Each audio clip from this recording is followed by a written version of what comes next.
First up, if you are a woman who participated in our Serve Day, we're going to be sending those care packages very soon. So thank you for those of you who contributed financially or contributed your time. It's a really cool thing that our women's ministry is doing by giving these care packages to these college freshmen. Men of Canyon Hills, this is the last week to sign up for our men's retreat. If you can go for the whole weekend, or if you can just go for one day, you can sign up for either of those options online on our website. We have a guest band that's coming, and I don't want to brag, but it might be one of the best guest bands that our church has ever seen.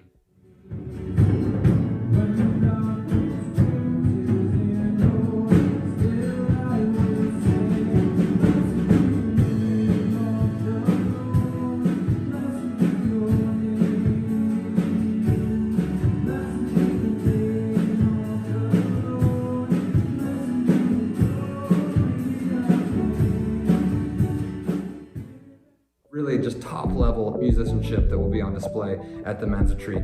Lastly, we want to give you an opportunity to continue in worship through giving and through generosity. We've got some pictures that we can put up here that you'll see just some of the work that our church has been doing in this town of Loma Blanco in Juarez, Mexico. We have been working on this school, and we have some cool new additions that we were able to put up this last week in our trip to Juarez. And so your generosity has done some amazing things in this community that allows us to continue to reach, to teach, and to mend and to send.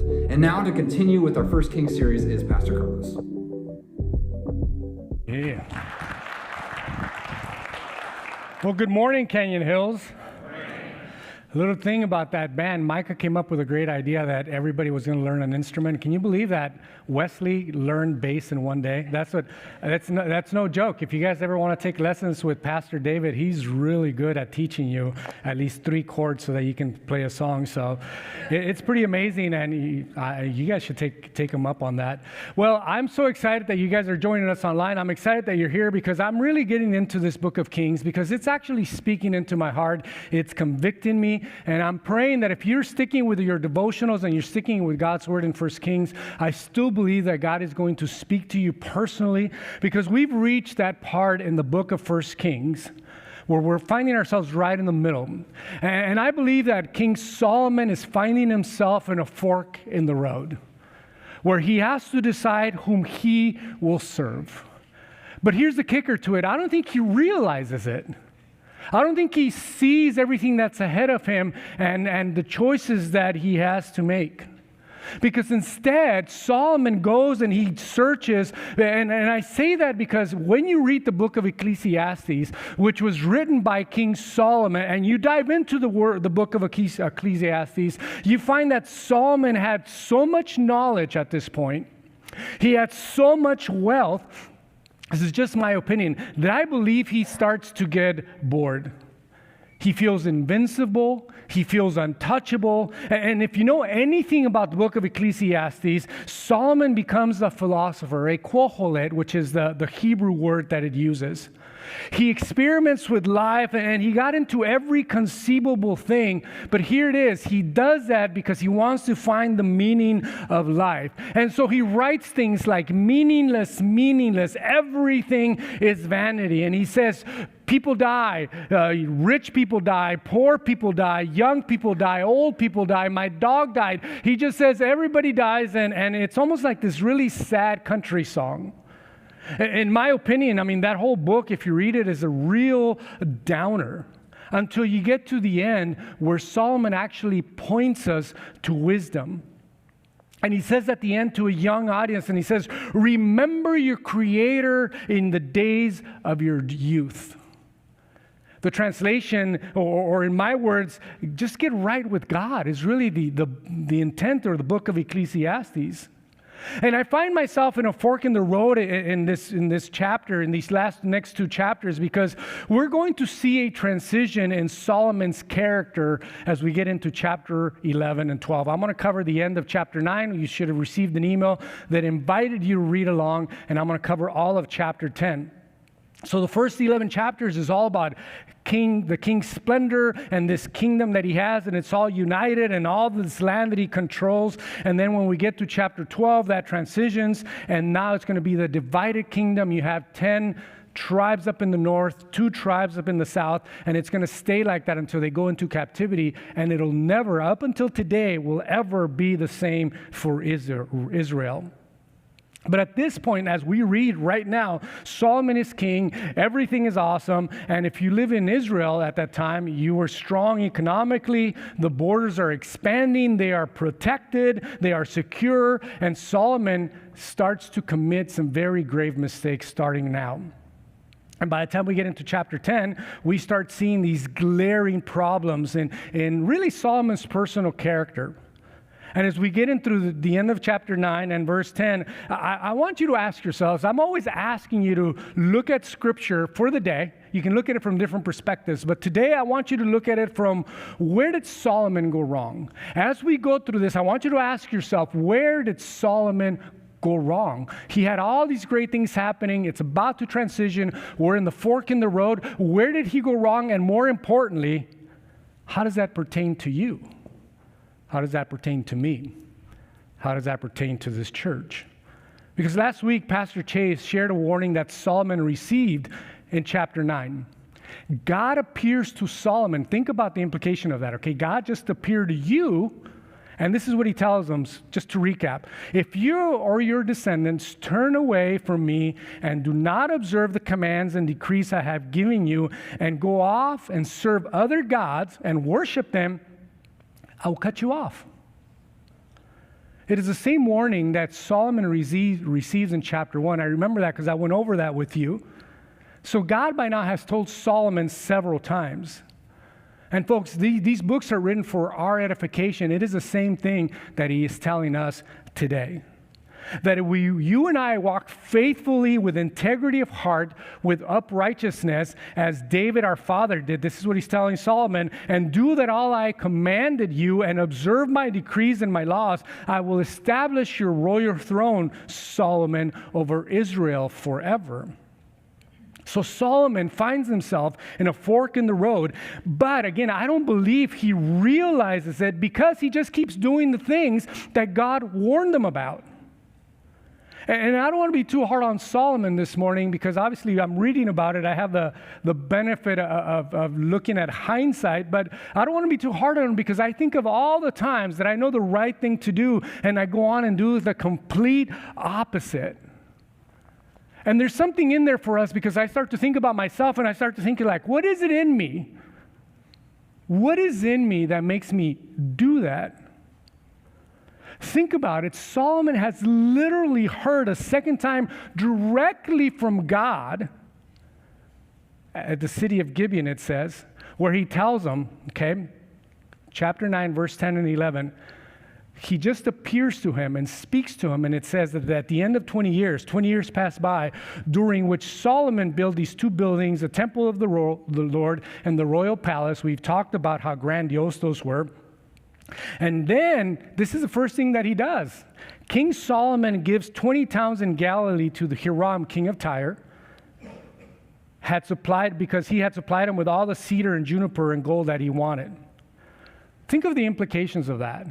He has this united kingdom, and he just gave away 20 towns. What could go wrong, right?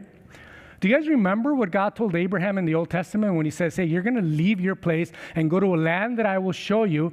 Obviously, and he says, do not divide my land. Because it was an inheritance that God gave Abraham, Isaac, and Jacob. So now Solomon is giving some of it away. Why would he do that? Why would all of a sudden everything's going well and he just starts to give this away? Well, number one, he needs to exchange it for supplies and gold. His needs were so high at this time that he needed to replenish the treasury. In my opinion, he sells out. But King Hiram, the story goes on, is not pleased with the towns that he got. In fact, he calls them the land of Kabul, which literally means good for nothing. And I'm pretty sure the king probably thought, hey, I want the coastal towns. Wouldn't you want the beach cities as well? And it says in chapter 9, verse 14, now Hiram had sent the king 120 talents of gold. So there's kind of an exchange. There's a treaty. There's been an exchange from King Hiram to Solomon. I think by now Solomon feels obligated. But think about it. That's 4.5 tons of gold. In today's value, that's about $425 million worth of gold. And that's not all. He's going to get more. But ironically, Hiram calls those towns good for nothing. He's talking about Galilee. Galilee became the very place that our Lord Jesus Christ would walk and minister and heal and show the world some of the best teachings ever known. Those worthless cities that Hiram is talking about were graced with the very presence of God in human flesh.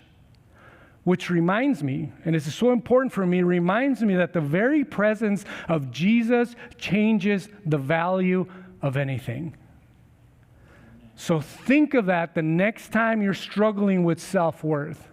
When you have doubt about your worth, remember that Jesus inside of you changes your value. You're worth at least $425 million. I think I'm worth more, but now I want to show you, just to put things into perspective, the chapter 9 goes on to mention a lot of these things about King Solomon and his kingdom. And he mentions a lot of towns. So I want to show you this map just to give you perspective of what he controlled. And as you can see, I don't know if you can see it very well, but it's going to start to mention cities like Hazor, Megiddo, and Gezer. And then this little town here, this little body of water here that you see right by Geshur, right in the middle there. I don't know where my finger is. Right there. That's the town of Galilee surrounding that. Those are the towns that were no good for King Hiram. And on the left, you see Megiddo, which is kind of like a fortified city in a border. At the bottom, you have Hebron, which is, or Gezer as well, and a fortified city there in the border. Now, I don't know if you guys know, but the town of Gezer was an old retirement community for old geezers. I'm totally kidding. That's not what the word says. I apologize in advance for that. But as you can see, I think it's important to see, and up in the north, of course, Hazor is right at the top. And I think it's important to see those because those were fortification cities. That's what that Solomon controlled. And it was a border, and they were there to control. And you could see that that's where he stored his chariots and his horses, which is basically how they control the border. And basically, that's so that people wouldn't come in through the north or through the south without permission, because that was called a fortified border.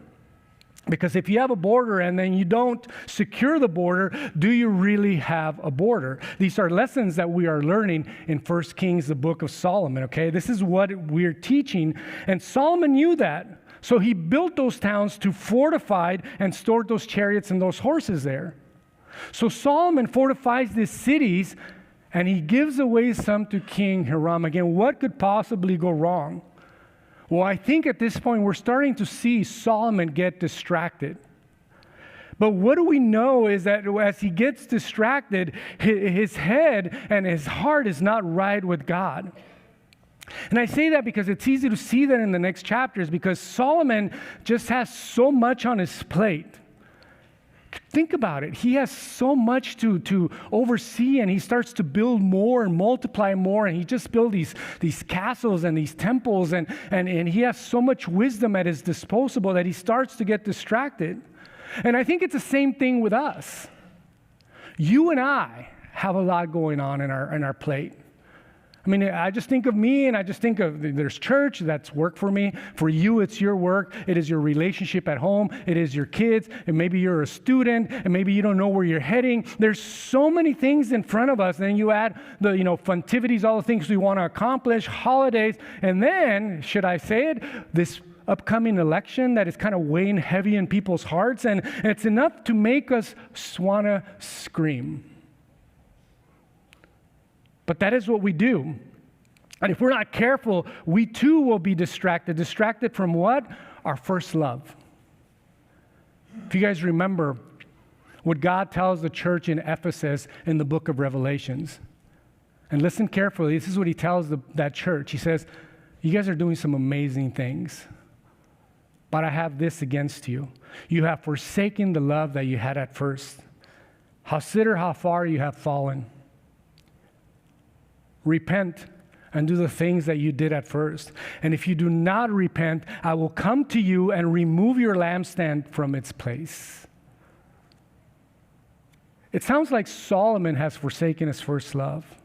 And I say that because as we get into chapter 10, what does Solomon do? He's going to basically receive a dignitary from a far-off land by the name of the Queen of Sheba. And this is what it says, chapter 10, verse 1. when the Queen of Sheba heard about the fame of Solomon and his relationship to the Lord, she knew. She came to test him with hard questions. Arriving at Jerusalem with a very great caravan, with camels carrying spices and more gold and precious stones, she came to Solomon and talked with him about all that she had on her mind. Solomon, it says, answered all of her questions, and nothing was too hard for the king to explain to her. Scholars believe that Sheba is modern-day Yemen. Some people believe that it's Ethiopia. But either way, both of those towns are like 1,200 miles away. And this lady, this Queen of Sheba, travels 1,200 miles. Remember, there's no planes, trains, or automobiles. She has to go there on foot or on camel, crossing vast desert lands so that she can hear the wisdom of Solomon. That is so interesting to me. So much so that when we get to the New Testament, Jesus actually mentions the Queen of Sheba by name, except he calls her the Queen of the South. No, it's not a Netflix series about the narcs in Mexico. She calls her the Queen of the South. But it's so interesting to hear what he says about her. He says in Matthew 12:42, the Queen of the South will rise at the judgment with this generation and condemn it. For she came from the ends of the earth to listen to Solomon's wisdom, and now something greater than Solomon is here. He was speaking about himself. You see, Jesus, this is so important for us, was responding to the religious leaders, and these religious leaders were saying, I want a sign that you are the God, that you are the Messiah, implying that all the signs they had seen already were not good enough for them.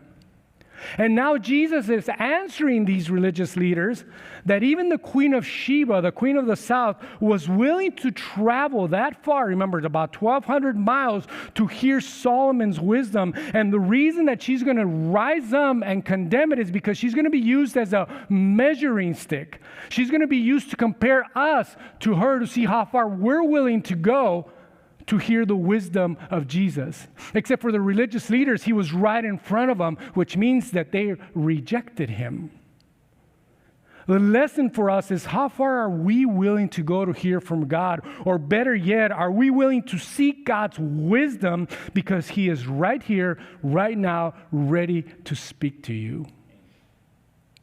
When the Queen of Sheba saw that all the wisdom that Solomon and the palace had built, the food at his table, the seating of his officials, the attending servants in their robes, his cupbearers, the burnt offerings he had made at the temple of the Lord, she was overwhelmed, and rightfully so. It sounds like she was so amazed. Remember, she was used to luxury herself. She was used to having anything and everything she wanted. So for her to be overwhelmed meant that Solomon and his kingdom were as grandiose as the Bible makes it sound. Because her response is that I didn't believe these things until I came and saw it with my own eyes. Indeed, not even half was told me. In wisdom and wealth, you have far exceeded the report that I have heard. What happened to her? She was a skeptic, and when she saw, she became a believer. What changed her mind? She saw it for herself. She saw the king in all of his splendor. And I tell you that because there's going to be a day that's going to come for you and I where we're going to see the king face to face, and it's going to take your breath away.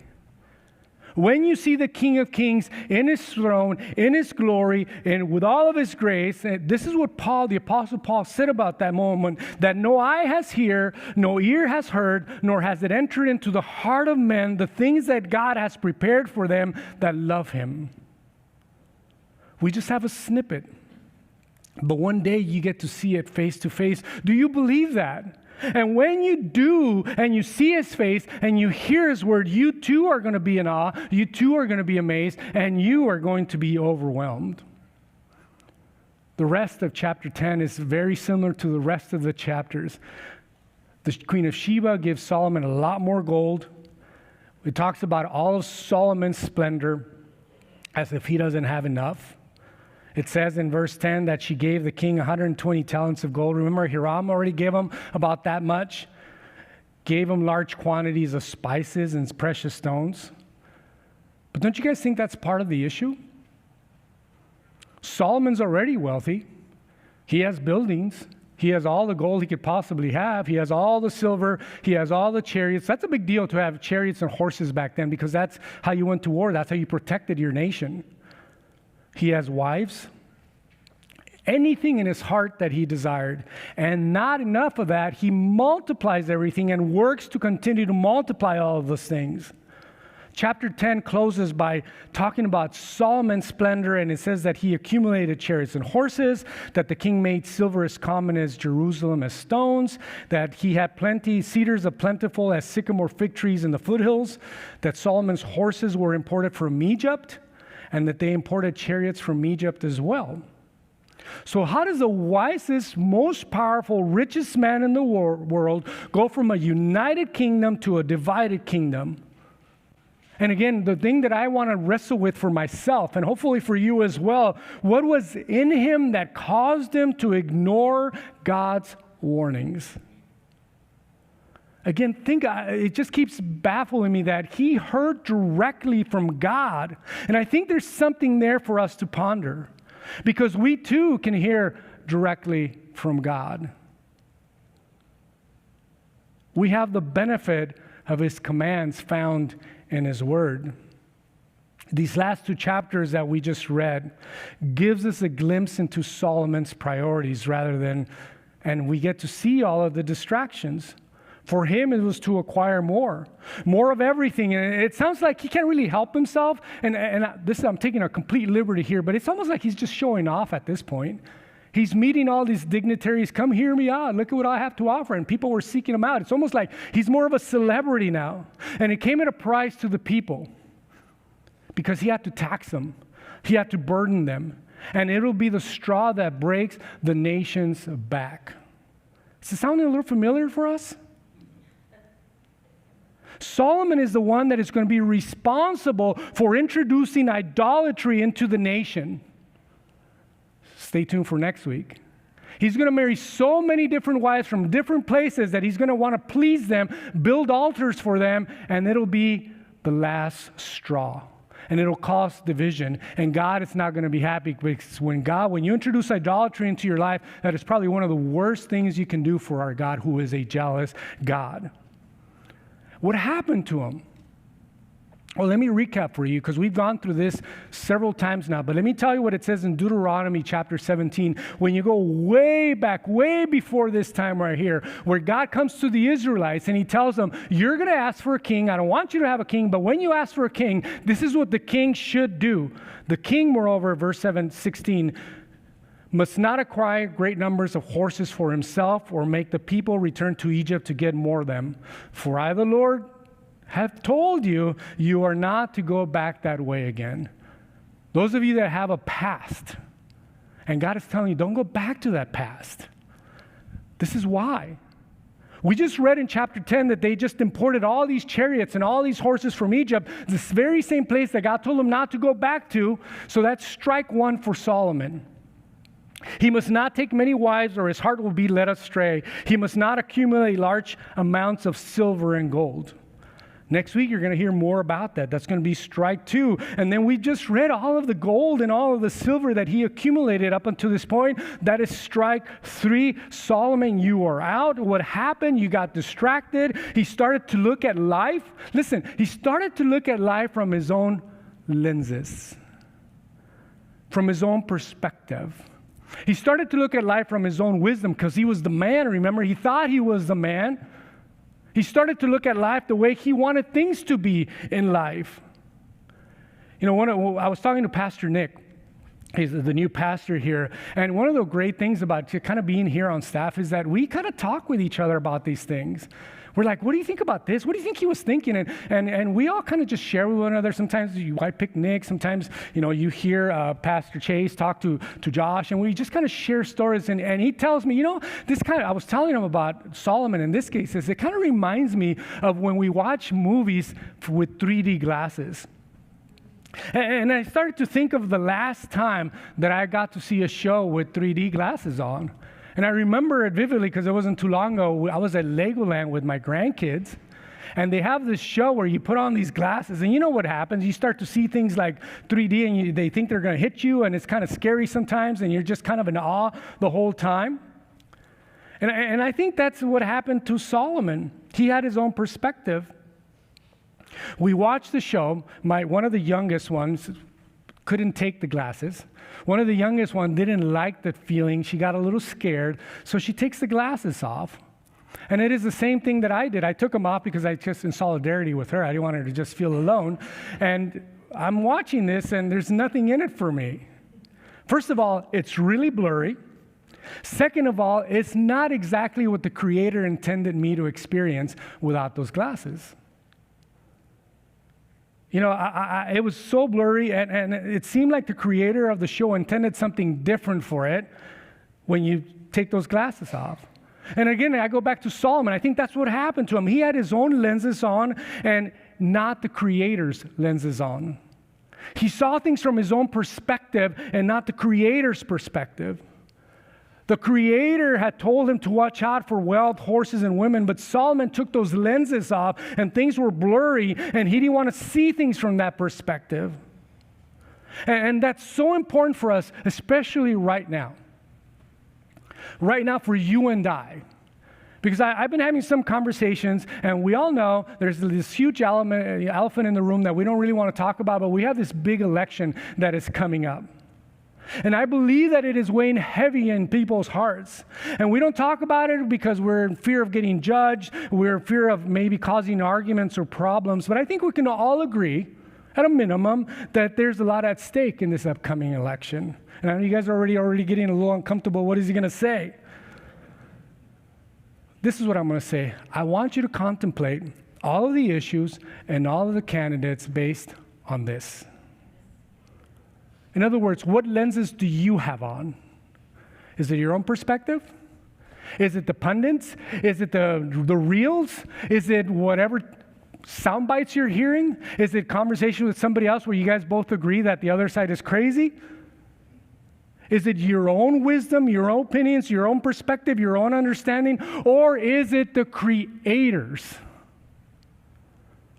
I want to suggest to you and encourage you to put on the right lenses when evaluating all of these issues and all of these candidates. To evaluate every single issue, including all of these hot button issues, with the right lenses on. What lens is that? It wasn't, by the way, this coming up right now, it wasn't timed this way. It just happened this way.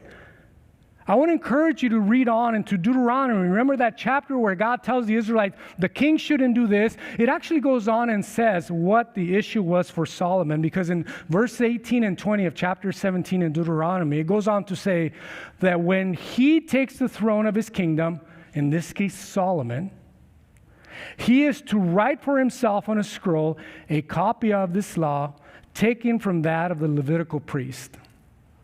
It is to be with him, to read it all the days of his life so that he may learn to revere the Lord his God and follow carefully the words of this law and these decrees.